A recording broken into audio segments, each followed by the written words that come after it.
વિદ્યાર્થી મિત્રો આગળ વધીએ તો આપણે છેલ્લો ટોપિક ચલાવ્યો તો એમાં વિડીયો ફરીથી જોશો તો યાદ રહેશે. ઓમના નિયમ વિશે ભણ્યા હતા અને છેલ્લે સૂત્ર લાયા હતા આર બરાબર વીના છેદમાં આઈ. એમાં આરને અવરોધ કહેતા હતા એટલે એનો સંકેત છે આ, એની સંજ્ઞા છે આર, અવરોધનો એકમ ઓમ અને એની સંજ્ઞા ઓમેગા.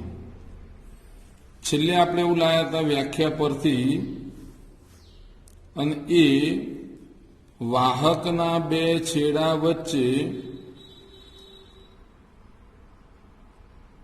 વિદ્યુત સ્થિતિમાનનો તફાવત 1 વોલ્ટ હોય અને તેમાંથી વહેતો વિદ્યુત પ્રવાહ 1 એમ્પિયર હોય તો આ વાહકનો અવરોધ 1 ઓમ છે એમ કહેવાય. આ છેલ્લે ભણ્યા. આજે નવું શરૂ કરીએ ભણાવવાનું. કેટલાક ટોપિક અંદર એવા છે કે જે નાના પ્રશ્નો તરીકે હોય, જે આપણું ફિઝિકલ શરૂ થાય ટ્યુશન એ વખતે એ ટોપિક સમજાવવા વધારે અનુકૂળ રહેશે. એટલે એ ચર્ચામાં હું લઈ લઈશ. અત્યારે સમજીએ છીએ વિદ્યુત પ્રવાહનું મૂલ્ય કઈ બાબતો પર આધાર રાખે છે. એટલે તમે આ સૂત્રને આગળ વધારીએ. આર બરાબર વી અપોન આઈ, આ ઓમના નિયમ પરથી લાયા હતા સૂત્ર. તો આઈને સૂત્ર કરતા બનાવીએ તો આઈ અહીંયા જાય, આર અહીંયા જાય, તો બની જાય શું? આર બરાબર વીના છેદમાં આઈ. એના પરથી આઈ બરાબર વીના છેદમાં આર બને. આરની અહીંયા લઈ ગયા, આઈ અહીંયા લઈ ગયા. એનો મતલબ કે આઈ અને વી જે છે એ સમ પ્રમાણમાં કહેવાય, જ્યારે આઈ અને આર વ્યસ્ત પ્રમાણમાં કહેવાય. એટલે મેં લખ્યું કે આઈ ચલે છે વી. ગુજરાતીમાં વિદ્યુત પ્રવાહ એ વિદ્યુત સ્થિતિમાનના સમપ્રમાણમાં હોય છે, જ્યારે અવરોધના વ્યસ્ત પ્રમાણમાં. જો આર અચળ હોય તો આઈ ચલે છે વી અચળ હોય તો આઈ ચલે છે 1/1. એક લખ્યો છે 1/1. એટલે આના ઉપરથી તમને ખબર પડે કે જો આ વી બમણું કરું તો આઈ પણ બમણું થાય, સરખું જ થાય, વધવા સાથે વધે, ઘટવા સાથે ઘટે. તો વિદ્યુત સ્થિતિમાનનો તફાવત બમણો કરતા વિદ્યુત પ્રવાહ પણ બમણો થાય. વિદ્યુત સ્થિતિમાનનો તફાવત અડધો કરવામાં આવે તો વિદ્યુત પ્રવાહ પણ અડધો થાય. જ્યારે આમાં ઊંધું છે, વ્યસ્ત છે, એટલે અહીંયા જો હું 2 લખું તો આર બમણો કહેવાય, પણ 1/2 થઈ જાય એટલે આઈ 1/2 એટલે અડધો થયો. તો અવરોધ બમણો કરતા વિદ્યુત પ્રવાહ અડધો થઈ જાય. અને આપણે જાણીએ છીએ અવરોધ એટલે વિદ્યુત પ્રવાહને વહેવા ન દે તેવો ભાગ. તો અવરોધ બમણો કરતા વિદ્યુત પ્રવાહ અડધો થાય. અને એ જ રીતે લખવું હોય તો અવરોધ અડધો કરતા વિદ્યુત પ્રવાહ બમણો થાય. એટલે સમજી લો કે અડધો કરીએ તો બમણો થાય, બમણો કરીએ તો અડધો થાય, વ્યસ્ત પ્રમાણમાં. આમ એવું કહી શકાય કે વિદ્યુત પ્રવાહ અવરોધ અને વિદ્યુત સ્થિતિમાનના તફાવત પર આધાર રાખે. એટલે કોઈ પણ પરિપથમાંથી વિદ્યુત પ્રવાહ વહેતો હોય તો એ અવરોધ પર આધાર રાખે. જો અવરોધ વધારે હશે તો વિદ્યુત પ્રવાહ ઓછો વહેશે. વિદ્યુત સ્થિતિમાનનો તફાવત વધારે હશે તો પ્રવાહ પણ વધારે વહેશે. એટલે આમ આપણે કહી શકાય વિદ્યુત સ્થિતિમાનના તફાવત પર આધાર રાખે, અવરોધ પર આધાર રાખે. એનાથી આગળ ટોપિક એક લઈ લઈએ. એટલે ચલ અવરોધ એટલે શું? તો આમ તો આકૃતિ દ્વારા સમજાવું તો અહીંયા મેં આમ કરીને તાર વીટ્યો છે, આ રીતે છે. અહીંયાથી તાર ઉપર જાય છે, અહીંયા એક નળાકાર છે, એના ઉપર તાર વીટેલો છે અને અહીંયા નીકળે છે. પણ અહીંયા જે તાર છે એ તારને મેં એક પિન સાથે જોડેલું છે. આ બધો તાર જોડેલો આટલા સુધી છે, અહીંયા અડતો નથી. જો આ પિનને હું ખસેડું તો તાર જે છે એમાંથી વિદ્યુત પ્રવાહ વહેતો વહેતો અહીંયા થઈને આમ થઈને નીકળી જાય. આ પિનને હું અહીંયા લાવું તો વિદ્યુત પ્રવાહ અહીંયાથી આટલા પછી નીકળી જાય. એટલે આ જે તાર છે એમાંથી વિદ્યુત પ્રવાહ ત્યારે ના વહે જ્યારે આ પિન આગળ આવે, તો વધઘટ કરી શકાય. એટલે કે વિદ્યુત પ્રવાહનો વધારો ઘટાડો કરી શકાય એવો ઘટક. તો વાહકના બે છેડા વચ્ચે વોલ્ટેજ બદલવાનો નથી. વોલ્ટેજ બદલ્યા સિવાય તેમાંથી વહેતા વિદ્યુત પ્રવાહનું નિયંત્રણ કરવું એટલે વધારો ઘટાડો કરવો કરી શકાય તે માટે વપરાતા વિદ્યુત ઘટકને વિદ્યુત ઘટક, આ વિદ્યુત ઘટક જ છે આપણું. ફરીથી બોલું છું, વાહકના બે છેડા વચ્ચે વોલ્ટેજ બદલ્યા સિવાય તેમાંથી વહેતા વિદ્યુત પ્રવાહનું નિયંત્રણ કરી શકાય તે માટે વપરાતા વિદ્યુત ઘટકને ચલ અવરોધ કહે છે. એનું નામ યાદ રાખી જજો, કદાચ આ તો પરીક્ષામાં પૂછાય કે ચલ અવરોધ તરીકે શું હોય છે. રિહોસ્ટેટ. ફરીથી લખું, રિહોસ્ટેટ એનું નામ છે, રિયોસ્ટેટ. એનાથી આગળનો ટોપિક ભણવાનો છે, પણ એ હું સમજાવું એ પ્રમાણે સમજવાનું. વાહક તારના અવરોધનું કારણ જણાવો. સમજાવવા માટે મેં અહીંયા લીધું, વર્ણન હું લખતો નથી, વર્ણન હું બોલું છું. આ તાર છે, એમાં અસ્ત વ્યસ્ત ઇલેક્ટ્રોન ગતિ કરતા હશે. ગમે તે દિશામાં ઇલેક્ટ્રોન ગતિ કરતા જ હોય. હવે વાત એવી આવી કે આ તારની અંદર આયનો હોય કાં તો પરમાણુ હોય, પરમાણુ અથવા આયન. હવે પરમાણુ આયન જે છે એ આ ઇલેક્ટ્રોનની ગતિને શું કરે? રોકે, અવરોધે. એટલે વિદ્યુત પ્રવાહ એ ઇલેક્ટ્રોનનો પ્રવાહ છે. એટલે ઇલેક્ટ્રોન જો સરળતાથી વહે તો વિદ્યુત પ્રવાહ સરળતાથી વહે એવું કહેવાય. પણ જો ઇલેક્ટ્રોનનું વહન બરાબર ન થઈ શકે તો વિદ્યુત પ્રવાહ પણ સરળતાથી વહન થઈ શક્યું છે એમ કહેવાય નહીં. એટલે કે ઓછો વિદ્યુત પ્રવાહ વહે. એટલે મારે જે તમને સમજાવવું છે એમાં એવું છે કે વાક્ય રચના આવી બને કે વાહકમાં વિદ્યુત પ્રવાહના વહન માટે ઇલેક્ટ્રોન જવાબદાર છે. આ ઇલેક્ટ્રોન વાહકમાંથી જ્યારે પસાર થાય ત્યારે એમાં પરમાણુ હોય અથવા આયનો હોય એની સાથે અથડામણ અનુભવે. જેવા અથડાય અહીંયા એટલે એની ગતિ અવરોધાય. કોની ગતિ અવરોધાય? તો ઇલેક્ટ્રોનની. એટલે વાહકમાંથી આ ઇલેક્ટ્રોનની ગતિ અવરોધાય એટલે વિદ્યુત પ્રવાહ જે કહીએ છીએ એનો એક વિરોધ થયો એવું કહેવાય. અને આ વિરોધ કરે એને કહેવાય અવરોધ. અને એના માટે આપણે સંકેત આર લાવ્યા છે. હવે થાય છે શું? તાંબુ અને એલ્યુમિનિયમ. તો તાંબાનો તાર અહીંયા હોય તો એમાં ઇલેક્ટ્રોન પુષ્કળ પ્રમાણમાં હોય છે. મુક્ત ઇલેક્ટ્રોનની સંખ્યા તાંબાના તારમાં, ચાંદીના તારમાં વધારે હોય, એલ્યુમિનિયમના તારમાં વધારે હોય. મુક્ત ઇલેક્ટ્રોન વધારે હોય એટલે એને જ્યારે આ પરમાણુ અહીંયા બતાવું છું, આ તાર એની અંદર આ પરમાણુ હોય કે પછી અહીંયા આયન હોય, એ આયનને અથડામણ અનુભવે પણ પુષ્કળ પ્રમાણમાં વધારે ઇલેક્ટ્રોન હોય તો કેટલાક અથડામણને કારણે રહી જાય, પણ બાકીના તો સરળતાથી નીકળી જાય. એટલે એનો મતલબ એવો થયો કે વિદ્યુત પ્રવાહ વહી શકે છે. એટલે આપણે તાંબા, એલ્યુમિનિયમ જે છે એને સારા સુવાહક કહીએ છીએ, કારણ કે એમાં ખૂબ મોટી સંખ્યામાં ઇલેક્ટ્રોન હોય છે. અને ઇલેક્ટ્રોનનું વહન એટલે વિદ્યુત પ્રવાહનું વહન, અને વિદ્યુત પ્રવાહ વહન થાય એટલે સુવાહક કહેવાય. તો આ જ પ્રમાણે મુક્ત ઇલેક્ટ્રોન અવાહકમાં હોતા નથી. અવાહકમાં મુક્ત ઇલેક્ટ્રોન ન હોય એટલે ખૂબ મોટી સંખ્યામાં મુક્ત ઇલેક્ટ્રોન હોય જ નહીં, અને થોડી સંખ્યામાં એક મુક્ત ઇલેક્ટ્રોન ના હોય તો આ બે છેડા વચ્ચે ગમે તેટલો વોલ્ટેજ લાગુ પાડીએ તો પણ તેમાં વિદ્યુત પ્રવાહ વહેતો નથી.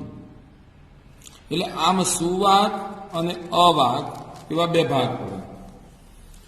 વાહકમાંથી સરળતાથી ઇલેક્ટ્રોન પસાર થાય એટલે કે વિદ્યુત પ્રવાહ સરળતાથી પસાર થતો હોય તેનો વિદ્યુતના સુવાહક કહેવાય.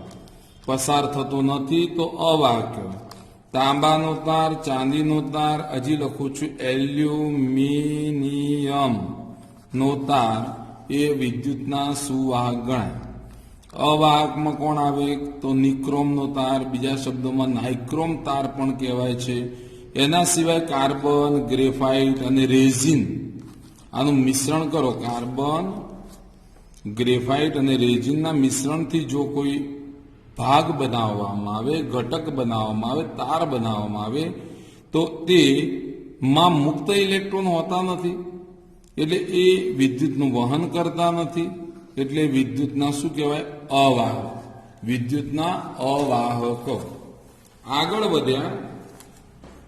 ગાઈડમાં જ્યારે વાંચશો ત્યારે આ ટોપિક તમને મળશે, પણ કેટલાક પ્રયોગો મેં અત્યારે ચલાયા નથી, કારણ કે એ પ્રયોગ ચલાવી અને પછી આ વર્ણન કરવાનું હોય, સમજવાનું. એટલે જે સમજૂતી છે એવું ભણાવું છું. પ્રયોગ કરવાનું તો વાંચો તોય ખબર પડે ને, કદાચ ફિઝિકલ ટ્યુશન ચાલુ થાય ને હું અંતર વંચાવું કાં તો કહી દઉં કે આ રીતે આ પ્રયોગ છે તોય ખ્યાલ આવી જાય. હવે આપણે એનાથી આગળ વધીએ તો હું તમને એક ઉદાહરણ આપું, પછી આપણે આગળ વધીએ. સમજી લો કે તમારા ઘરમાંથી એક પાઇપલાઇન જોડી અને દૂર પાણી છાંટવા જવું છે. તો પાઇપલાઇન લાંબી છે, તો આમાં વહેતું પાણી છે, દૂર લઈ જવામાં આવે તો પાણી ઓછું મળે. કહેવાનો મતલબ પાઇપ લાંબી હોય તો છેક પહોંચતા પહોંચતા પાઇપમાં પાણી ઓછું નીકળે. ટૂંકી પાઇપ હોય તો પાણી વધારે પ્રાપ્ત થાય. આમ આ પાઇપ છે એને આપણે તાર સમજો. તો તારની લંબાઈ જેમ ઓછી તેમ પ્રવાહ વધારે વહે. તારની લંબાઈ વધારે તેમ પ્રવાહ ઓછો. એનો મતલબ કે આ પાણીની વાત કરતો તો એમાં આ બધી લાંબી પાઇપ હોવાથી અવરોધ વધારે મળે. તો લંબાઈ વધારે હોય તો અવરોધ વધારે લાગે, લંબાઈ વધારે તો અવરોધ વધારે. તો આ તાર મેં બતાવ્યો એમાં લંબાઈ વધારે છે, અવરોધ વધારે. બીજી વાત આવી, આ તાર છે એને મેં જાડો બતાવ્યો. જાડો બતાવ્યો તો આડછેદ કહેવાય. અને આડછેદનું ક્ષેત્રફળ વધુ. એટલે તમારી ભાષામાં સમજણ પડે એ રીતે બોલવું હોય તો પાઇપ છે એ મોટા કાણાવાળી છે, પાઇપ જાડી છે, પાઇપનો પહોળાઈ વધારે છે. તો એમાં પાણી દાખલ કરીએ તો પાણી વધારે નીકળે. પાતળી પાઇપમાં પાણી ઓછું આવે, જાડી પાઇપમાં અથવા મોટી પાઇપમાં પાણી વધારે આવે. એનો મતલબ એવો થયો કે જાડાઈ વધારે હોય, આડછેદનું ક્ષેત્રફળ વધુ હોય તો એને અવરોધ ઓછો લાગે, એટલે પાણી વધારે આવે છે.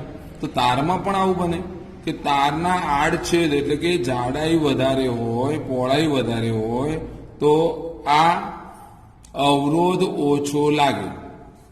આ બે વાત સમજ્યા હોય તો આગળ વધીએ. આમ અવરોધ તારની લંબાઈના સમપ્રમાણમાં હોય છે. એટલે કે તારની લંબાઈ વધારે તો અવરોધ પણ વધારે, તારની લંબાઈ વધારે તો અવરોધ વધારે, તારની જાડાઈ વધારે તો અવરોધ ઓછો, જાડાઈ વધારે તો અવરોધ ઓછો. તો અવરોધ તારની લંબાઈના સમપ્રમાણમાં હોય છે.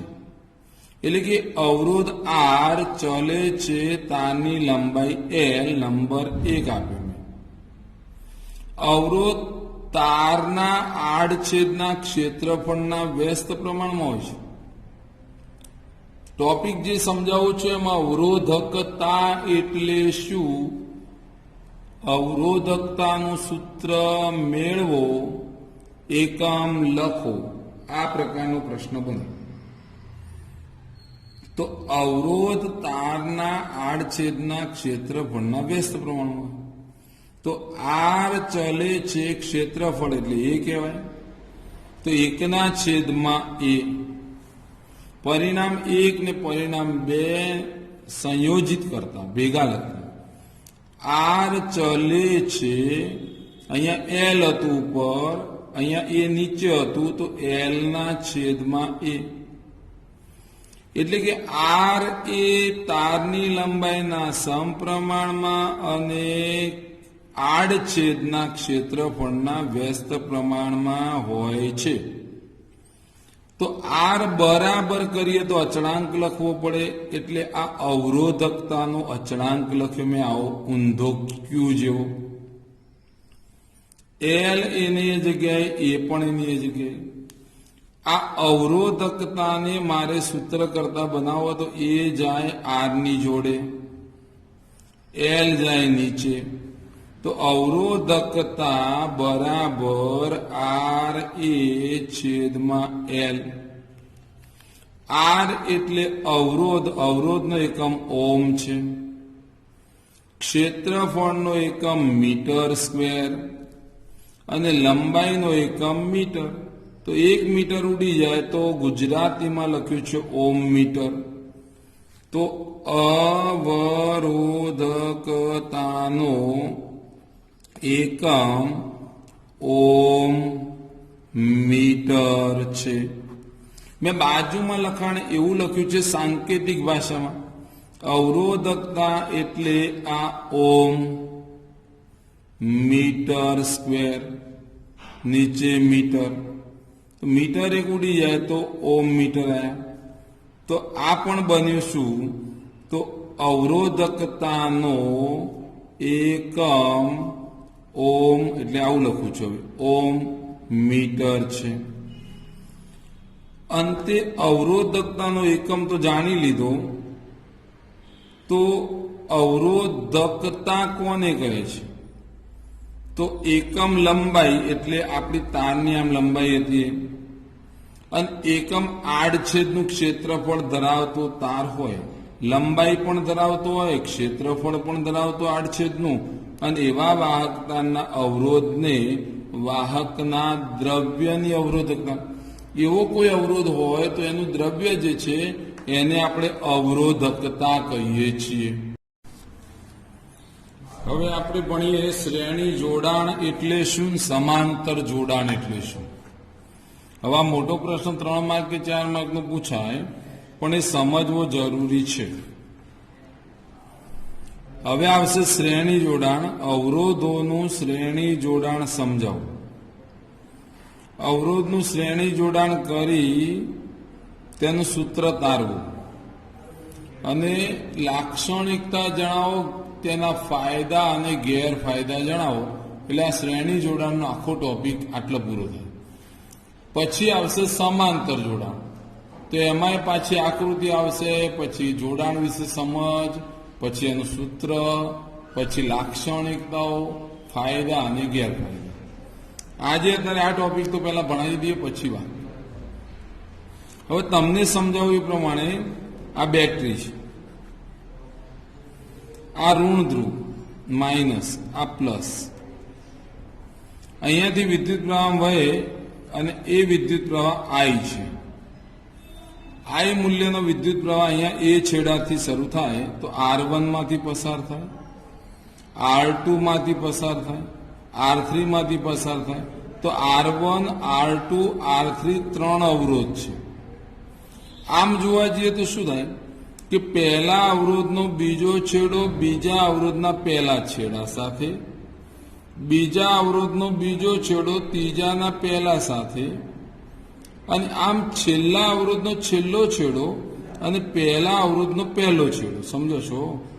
પહેલાનો પહેલો છેડો, છેલ્લાનો છેલ્લો. જો કોઈ વિદ્યુત ઉદ્ગમ એટલે કે બેટરી સાથે જોડવામાં આવે તો આ જોડાણને સમાંતર જોડાણ કહેવાય. બીજું વાક્ય બોલું. અવરોધોને એવી રીતે જોડવામાં આવે કે ત્રણેય અવરોધમાંથી સમાન મૂલ્યનો વિદ્યુત પ્રવાહ પસાર થાય. તો આવા જોડાણને પણ શ્રેણી જોડાણ કહેવાય. મેં અહીંયા લખ્યું છે, અધૂરું કામ છે, બીજું હું બોલું છું. 2 કે તેથી વધુ અવરોધોને ક્રમશઃ એવી રીતે જોડવામાં આવે, 2 કે તેથી વધુ અવરોધોને એવી રીતે જોડવામાં આવે કે એક અવરોધના છેડા પહેલા અવરોધના બીજો છેડો, આ પહેલો અને આ બીજો, આનો પહેલો અને બીજો આજુબાજુ પહેલો બીજો, તો પહેલા અવરોધનો બીજો છેડો અને બીજા અવરોધનો પહેલા છેડા સાથે બીજા અવરોધના બીજા છેડાને ત્રીજા અવરોધના પહેલા છેડા સાથે જોડવામાં આવે અને આ બંનેમાં પહેલા અવરોધનો પહેલો છેડો અને છેલ્લા અવરોધનો એટલે કે ત્રીજાનો બીજો છેડો વિદ્યુત ઉદ્ગમ એટલે કે બેટરી સાથે જોડાણ કરવામાં આવે તો શ્રેણી જોડાણ કહેવાય. બીજું વાક્ય હું બોલ્યો હતો કે અવરોધોને એવી રીતે જોડવામાં આવે કે આ પરિપથમાં વિદ્યુત પ્રવાહ સમાન મૂલ્યનો પસાર થાય, એટલે કે દરેક અવરોધમાંથી પસાર થતો વિદ્યુત પ્રવાહ સમાન મૂલ્યનો હોય. આ જે પ્રવાહ છે સમાન, ધારો કે આપણે ધારીએ તો શું આવે કે R1 R2 R3 ત્રણ અવરોધ છે, એમાંથી I મૂલ્યનો વિદ્યુત પ્રવાહ પસાર થાય છે. આમાંથી I, આમાંથી I, આમાંથી I. હવે આ R1 ના બે છેડા હોય કે અહીંયા હોય ને કે અહીંયા હોય, તો એની વચ્ચે વી સ્થિતિમાનનો તફાવત V1 છે, R2 માં V2 છે, R3 માં V3 છે અને અહીંયા વી સ્થિતિમાનનો તફાવત જે લેવાનો છે કુલ એ V કહેવાય. એટલે કે A અને B બિંદુ વચ્ચેનો વી સ્થિતિમાનનો તફાવત V છે. જોડાણ કરી દીધું. હવે લખાણ શરૂ કરીએ. ધારો કે ત્રણ અવરોધ R1 R2 R3 પરિપથમાં જોડેલ છે. A અને B બિંદુ વચ્ચે આ ત્રણ અવરોધ R1 R2 R3 શ્રેણીમાં જોડેલ છે. આ ત્રણેયમાંથી સમાન મૂલ્યનો વિદ્યુત પ્રવાહ I પસાર થાય છે. એટલે R1 માંથી પણ I, R2 માંથી I, R3 માંથી પણ I મૂલ્યનો વિદ્યુત પ્રવાહ પસાર થાય. I મૂલ્યનો અહીંયાથી પસાર થાય એ I હોય અને આમાંથી બહાર નીકળે પણ I મૂલ્યનો જ હોય, કારણ કે રસ્તો એક જ છે. ધારો કે A અને B બિંદુ વચ્ચે વોલ્ટેજ ડ્રોપ V લાગુ પાડવામાં આવે છે. A અને B વચ્ચે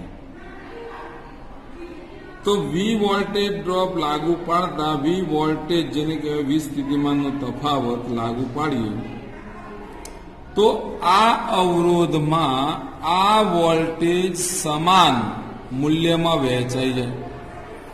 સમજી લો કે 60 મૂલ્યનો આ વોલ્ટેજ દાખલ કરું તો આ 20, 20 ને 20 એમ ત્રણ ભાગમાં ડિવાઈડ થઈ જાય, ભાગ પડી જાય. એટલે 20 આ 20 આ ને 20 આ એટલે 20 તારી 60.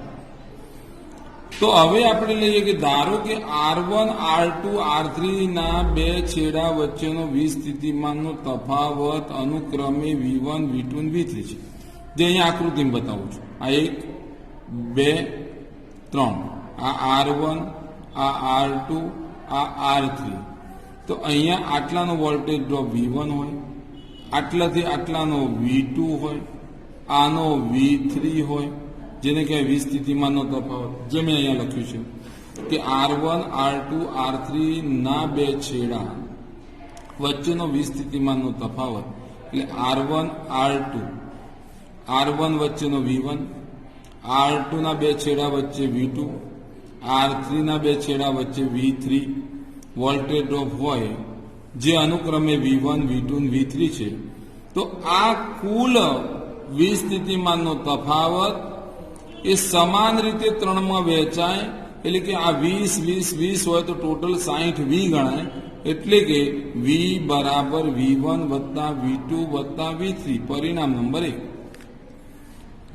ત્રણ અવરોધમાં જે વી સ્થિતિમાનનો તફાવત ઉત્પન્ન થયો A અને B બિંદુ વચ્ચે એ ત્રણ વોલ્ટેજ ડ્રોપ ત્રણ અવરોધ માં આ વી સ્થિતિમાનનો તફાવત વહેંચાઈ જાય. પરિણામ નંબર 1. હવે આ R1 માંથી વિદ્યુત પ્રવાહ પસાર થાય છે I, આમાંથી પણ I અને આમાંથી પણ I. તો ઓહમનો નિયમ લાગુ પાડીશું. તો દરેકમાં આમાંય ઓમનો નિયમ લાગુ પાડું, આમાં પણ લાગુ પાડું, આમાંય લાગુ પાડું, તો ઓમના નિયમ સ્વતંત્ર રીતે લાગુ પાડતા R1 માંથી વહેતો વિદ્યુત પ્રવાહ I હોય અને તેનો વિસ્થિતિમાનનો તફાવત V1 હોય તો ઓમના નિયમ પ્રમાણે આપણે ભણી ગયા હતા R બરાબર V/I, એની જગ્યાએ V બરાબર IR, પણ અહીંયા તો V1 છે એટલે V1 લખવું પડે, અહીંયા R1 હોય તો R1 લખવું પડે, તો આ એક પદ બન્યું. એ પ્રમાણે સ્વતંત્ર ઓમનો નિયમ લાગુ પાડીએ તો આમાં આવે V1 બરાબર IR1, V2 બરાબર IR2, V3 બરાબર IR3. મેં લખેલું છે, પરિણામ નંબર 2 આપી દઉં. સમજો છો બરાબર? ફરીથી માહિતી આપું છું થોડી, કે 3 અવરોધને શ્રેણીમાં જોડીએ તો વોલ્ટેજ ડ્રોપ અથવા વોલ્ટેજ જેને કહેવાય વિસ્થિતિમાનનો તફાવત એ કુલ વિસ્થિતિમાનના તફાવતથી અવરોધ પ્રમાણે વહેંચાઈ જાય 3 ભાગમાં.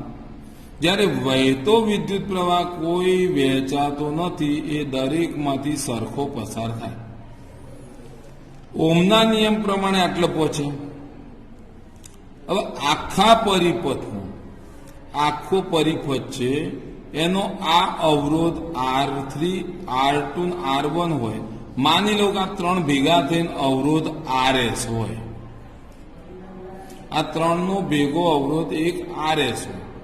તેમાંથી વહેતો વિદ્યુત પ્રવાહ I હોય અને તેનો વોલ્ટેજ ડ્રોપ ટોટલ V હોય. અહીંયા લખ્યું છે આખા પરિપથનો કુલ અવરોધ RS લઈએ, તેમાંથી વહેતો વિદ્યુત પ્રવાહ I હોય અને તેમાં લાગુ પાડેલો વિસ્થિતિમાનનો તફાવત વોલ્ટેજ V હોય, તો ઓમના નિયમ પ્રમાણે V બરાબર IRS આવે. નંબર 3. પહેલું પરિણામ જે હતું એ જોઈએ તો એ હતું V બરાબર V1 વત્તા V2 વત્તા V3. તો આ પરિણામ 1 હતું, એમાં પરિણામ 2 અને પરિણામ 3 ની કિંમતનો ઉપયોગ કરતા તો V બરાબર V1 V2 V3 સરવાળો.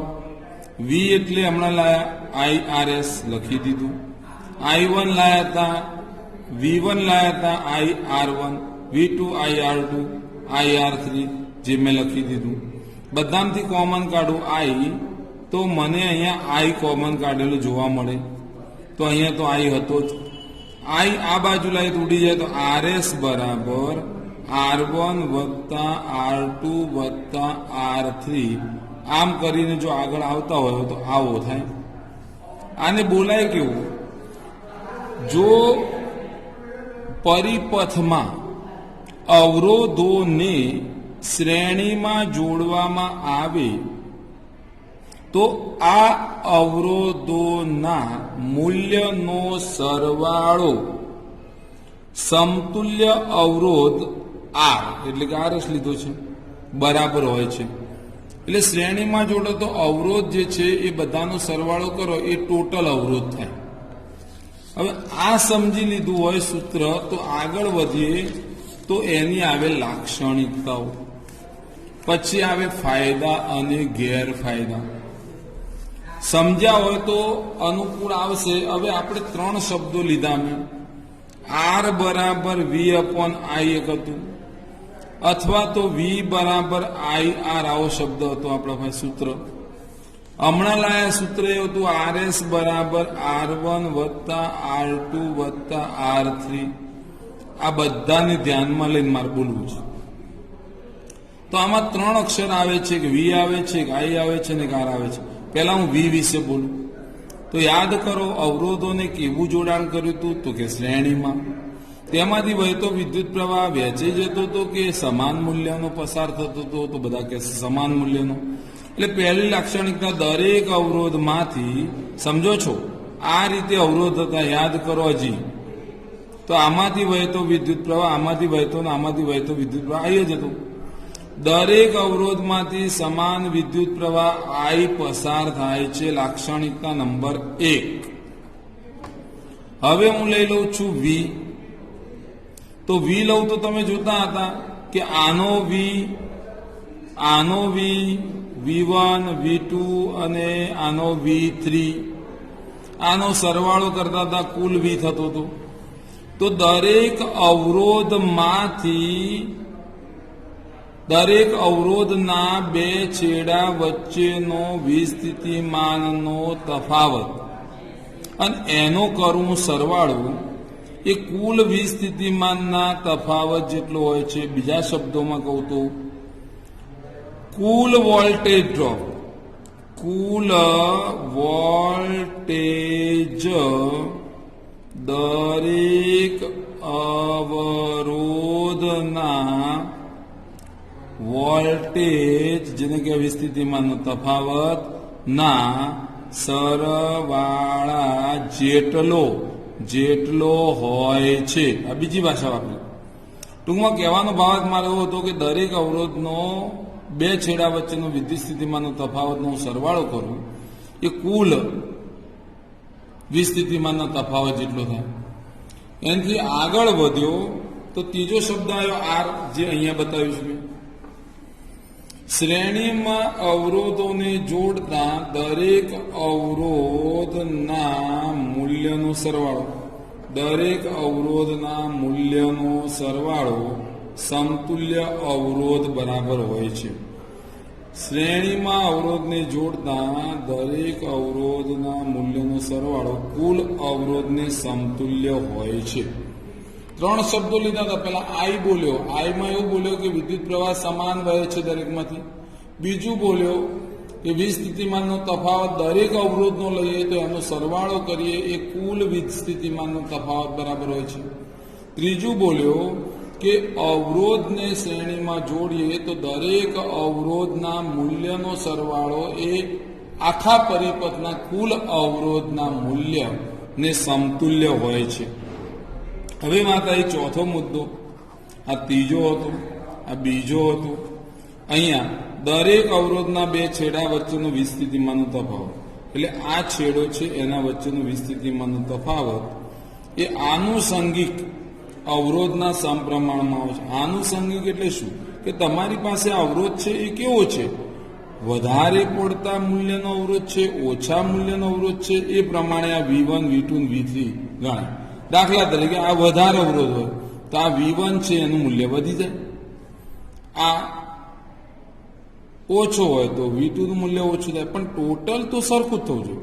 દાખલા તરીકે 60 મૂલ્ય આપણે આપ્યું છે, મેં કહ્યું તે પ્રમાણે V ટોટલ 60 છે. આમાં સમજી લો કે 40 છે તો આ 10 આવશે, આ 10 આવશે. એટલે કહેવાનો મતલબ એવો થયો કે આ અવરોધનું મૂલ્ય વધુ હોય તો આ વધારે આવે. એટલે વાક્ય બનાવ્યું દરેક અવરોધના બે છેડા વચ્ચેનો વિસ્થિતિમાનનો તફાવત એ આનુષંગિક એટલે જેને અનુકૂળ હોય તે જ અવરોધના સમપ્રમાણમાં હોય છે. એટલે અવરોધ કેવો છે એના પર વીનું મૂલ્ય આધાર રાખે. આગળ વધ્યા ફાયદા અને ગેરફાયદા. જોડાણ છે મારું શ્રેણીમાં. તો હવે તમારા ઘરમાં તમે જે વિદ્યુત પરિપથ ઘરમાં લાવો છો એ બધું શ્રેણીમાં જોડાણ નથી, સ્વીકાર લો. તો શ્રેણીમાં જોડાણ ક્યાં હોય છે?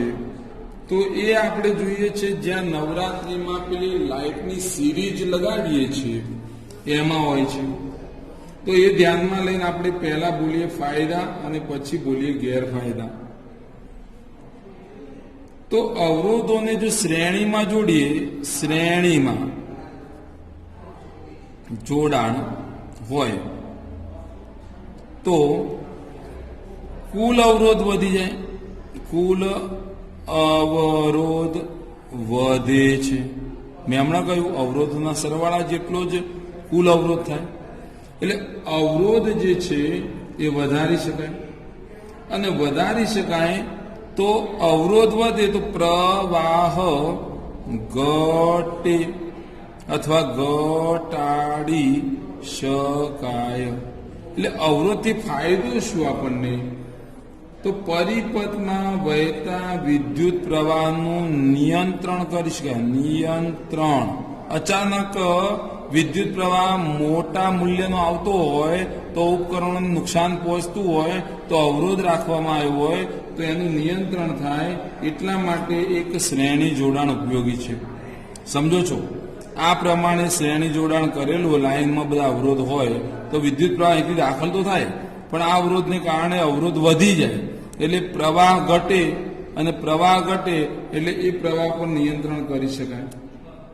બીજું, તમારા ઘરમાં ગમે ત્યાં લાઇટ હોય પણ અંતે તો મીટરનું બોક્સ હોય, એમાંથી ફ્યુઝમાં આવે અને ફ્યુઝમાંથી ઘરમાં આવે.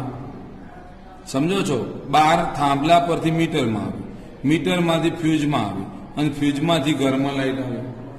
તો આ ફ્યુઝ છે એ ઘરના ઉપકરણો સાથે કેવું જોડાણ કર્યું? તો કે શ્રેણીમાં જોડાણ કર્યું. તો ઘરમાં વપરાતા વિદ્યુત જોડાણોમાં એસી મેઇન્સ સાથે વિદ્યુત ઉપકરણો જે જોડેલા છે એમાં ફ્યુઝ શ્રેણીમાં જોડવામાં આવ્યું. એટલે બહારથી મીટરમાં કે થાંભલાથી કોઈ ઊંચા મૂલ્યનો વિદ્યુત પ્રવાહ વહેવા જાય તો એ ફ્યુઝમાં થઈને જ ઘરમાં આવવાનું છે. એટલે તરત ફ્યુઝ તાર છે ને એનું ગલન બિંદુ નીચું હોય એટલે તરત જ એ ગરમ થઈને ઓગળી જાય. એટલે અહીંયા આ ઓગળી જાય એટલે આટલેથી આ બધું પીગળી ગયું એટલે ઘરમાં આવતો વિદ્યુત પ્રવાહ બંધ થઈ જાય. એટલે આ ઉપકરણો ઘરમાં છે, ટીવી, ફ્રીજ, ઘરઘંટી, એને નુકસાન થાય ને એ લાઇટ બંધ થઈ જાય. ટૂંકમાં ફરીથી બોલું છું, ઘર વપરાશમાં વિદ્યુત ઉપકરણો એસી મેઇન સાથે એટલે કે એસી વિદ્યુત પ્રવાહ સાથે જોડેલા હોય છે. આ બધા ઉપકરણો છે એની આગળ ફ્યુઝ શ્રેણીમાં જોડવામાં આવે છે. શોર્ટ સર્કિટ થાય તો ફ્યુઝ તાર પીગળી જાય, ઘરમાં વહેતો વિદ્યુત પ્રવાહ બંધ થઈ જાય, ઘરમાં રહેલા વિદ્યુત ઉપકરણોને બચાવી શકાય અથવા નુકસાન થતું અટકાવી શકાય. આ હતા બે ફાયદા. પહેલો ફાયદો મેં કહી દીધો, કુલ અવરોધ વધે એટલે પ્રવાહ પર નિયંત્રણ કરાય. બીજો ફાયદો, ઉપકરણો બચાવી જવાય. હવે વાત આવીશું કે ગેરફાયદા શું? તો ગેરફાયદામાં પહેલો બલ્બ, બીજો બલ્બ અને ત્રીજો બલ્બ, આ ત્રણ બલ્બ મેં શ્રેણીમાં જોડ્યા. બહારથી વોલ્ટેજ મેં આપવા પ્રયત્ન કર્યો અને એ વોલ્ટેજ છે મારી પાસે 240 વોલ્ટ. જો વિદ્યુત ઉપકરણને શ્રેણીમાં જોડવામાં આવે તો આ વોલ્ટેજ ડ્રોપ જે છે વોલ્ટેજ એ દરેક ઉપકરણમાં વહેંચાઈ જાય. એટલે તમને ખબર હોય તો પાવર રેટિંગ એવો શબ્દ આવે. પાવર રેટિંગ એટલે શું? કે દાખલા તરીકે આ 80 નો બલ્બ હોય, આ 100 નો બલ્બ હોય, આ 500 નો બલ્બ હોય, આવી રીતે આપણે બલ્બ હોય. દરેકના પાવર રેટિંગ જુદા હોય. 500 નો બલ્બ વધારે પ્રકાશ આપે, આ એનથી ઓછો આપે, આ એનથી ઓછો આપે. તો 220 વોલ્ટનું સમાન વોલ્ટેજ લગાડવામાં આવે તો 220 નહીં 240. તો આ બધા જ બલ્બને 80 વોલ્ટેજ 80 વોલ્ટેજ ને 80 વોલ્ટેજ જ મળે વહેંચી જાય. 8 તરી 24. આથી આ બલ્બ જે છે 80 વોલ્ટનો હતો, 80 વોલ્ટ પર પ્રકાશ આપશે, પણ 100 વાળાને 80 મળે તો પ્રકાશ નહીં આપે એટલો બધો, 100 જેટલો. 500 વાળાને 80 મળે તો એ 500 જેટલો બલ્બ પ્રકાશિત નહીં થાય, 80 જેટલો થશે. ત્રણે ત્રણ બલ્બ પ્રકાશિત થાય છે પણ ધાર્યા કરતા ઝાંખો પ્રકાશ આપે છે. ફરીથી બોલું છું, જો વિદ્યુત ઉપકરણને શ્રેણીમાં જોડવામાં આવે તો લાગુ પાડેલ વોલ્ટેજ દરેક ઉપકરણમાં વહેંચાઈ જાય એટલે પૂરી ક્ષમતાથી એ ઉપકરણો પ્રકાશ આપી શકતા નથી. બીજી વાત આવી કે પરિપથ જે કહ્યું એમાં આ એક, આ બીજું અને આ ત્રણ. સમજો કે અહીંયા બલ્બ છે, અહીંયા બલ્બ છે અને અહીંયા બલ્બ છે. મારા ક્લાસમાં 3 બલ્બ પ્રકાશ આપે છે, મેં જોડાણ આપેલું છે, તમે ભણી રહ્યા છો. હવે આ એક બલ્બ છે ને ઉડી ગયો તો અહીંયાથી આગળ વિદ્યુત પ્રવાહ વહેવાનું બંધ કરી દે, તો આ 2 બલ્બ પ્રકાશ આપવાનું બંધ કરી દે. હાલ એવું નથી. હાલ તમે સ્વિચ પાડો એટલે આ બલ્બ થશે, બીજી સ્વિચ થી આ થશે ને ત્રીજી સ્વિચ થી આ થશે. કારણ કે આપણું શ્રેણી જોડાણ ઘરમાં નથી, એ સમાંતર ભણાવવાનું બાકી છે. શ્રેણીમાં જોડેલા ઉપકરણમાં કોઈ એક ઉપકરણ બગડી જાય, ભંગાણ પડે, તો પરિપથ આગળ વહેતો બંધ થઈ જાય. એટલે કે શ્રેણીમાં જોડેલા 3 બલ્બ હોય, એક બલ્બ ઉડી જાય તો બાકીના 2 બલ્બ પ્રકાશ આપી શકતા નથી. ભૂલમાં એ લખવાને ઉડી જાય છે.